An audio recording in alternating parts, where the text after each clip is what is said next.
ಕಡೆ ಮುಡ ನಿವೇಶನ ಹಂಚಿಕೆಯಲ್ಲಿ ಅಕ್ರಮ ಆಗಿದೆ ಅನ್ನೋ ಆರೋಪ ಬಂದಿದೆಯಲ್ಲ, ಇದೇ ವಿಚಾರಕ್ಕೆ ಸಂಬಂಧಪಟ್ಟಂತೆ ನಿವೃತ್ತ ನ್ಯಾಯಾಧೀಶರನ್ನು ನ್ಯಾಯಮೂರ್ತಿಯನ್ನು ರಚನೆ ಮಾಡೋ ಮೂಲಕವಾಗಿ ನಾವು ತನಿಖೆಯನ್ನು ಮಾಡಿಸ್ತೀವಿ ಅಂತ ಹೇಳಿ ಒಂದು ಸಮಿತಿಯನ್ನು ರಚನೆ ಮಾಡಲಾಗಿದೆ.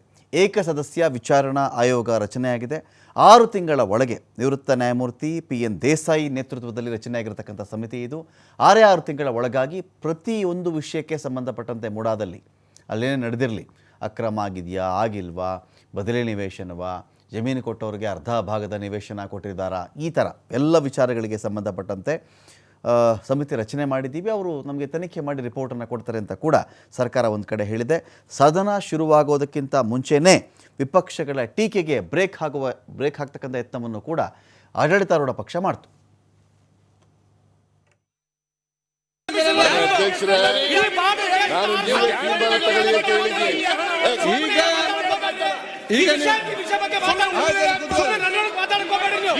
ಸಂಭಾಷಣೆ ಆಗಿದೆ.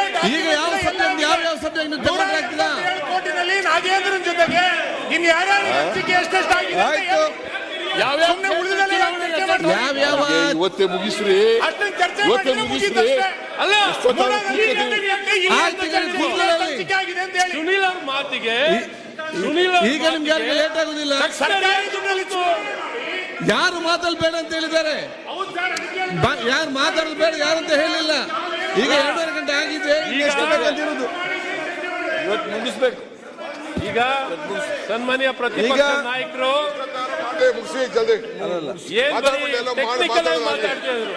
ಪೊಲಿಟಿಕಲ್ ಆಗಿ ಮಾತಾಡಿಲ್ಲ. ಯಾವಾಗ ಸುನೀಲ್ ಅವ್ರು ಮಾತಾಡಿದ್ರು ಪೊಲಿಟಿಕಲ್ ಆಗಿ, ತಕ್ಷಣ ನೋಡ್ರಿ ಎಲ್ಲ ಎದ್ದು ನಿಂತ್ಕೊಂಡ್ರು. ಆಯ್ತು, ಕೂತ್ಕೊಳ್ಬಹುದಿತ್ತಲ್ಲ. ಮಾನ್ಯ ಅಧ್ಯಕ್ಷರೇ, ಯಾಕೆ ರೆಸ್ಪಾನ್ಸ್ ನಾನು ಮಾತಾಡೋದಕ್ಕೆ ವಿರೋಧ ಇಲ್ಲ, ಈಗಲೇ ಮುಗಿಸ್ಬಿಡಿ ಅಂತ ಹೇಳಿದೆ ಅಷ್ಟೇ. ನೀವು ಪದೇ ಪದೇ ಯಾರು ಕೂಡ ಮಾತಾಡೋದು ಬೇಡ ಅಂತ ಯಾರು ಕೂಡ ಹೇಳುದಿಲ್ಲ, ಇವತ್ತೇ ಮುಗಿಸ್ಬಿಡಿ ಅಂತ ಹೇಳುವಂತದ್ದು. ನೋಡಿಲ್ಲ ಅಂತ ಈಗ ಆಗದು ಅಧ್ಯಕ್ಷರೇ, ನಾನು